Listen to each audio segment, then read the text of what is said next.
balobi na nga bozozela nga banda tongo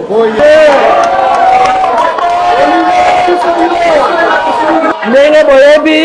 ndenge na ye lelo eza promesse on appelle ça Kaler na lekaka na université ya Congo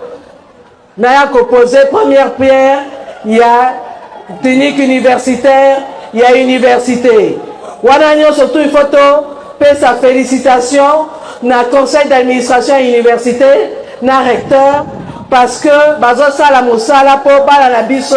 bakoka kotanga ndenge esengeli ngai pe ndenge na ye eza poto tia maboko lobby ministre ya santé akozala awa représentant ministre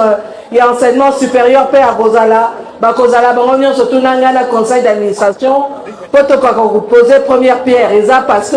ndenge mokonzi ya mboka apesi mitindo tolingi bana na biso bakoka kotanga na bakondition ndenge esengeli bongo te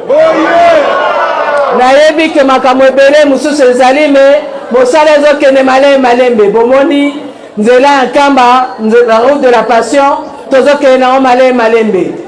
misala mpe mosusu ezosalama nayebi eloko bato ebele bazosela me bobanga te ndenge tolobaki eloko nyonso tu oyo mokonzi ya mboka alobaki akosala ngai mpe na nsima na ye nazobouscule gouvernement mpo tokende nango malembe tokokisa bapromese nyonso tu oyo tosalaka mpo na bino bato bondimaki mokonzi ya mboka azala élu massivement awa na Congo central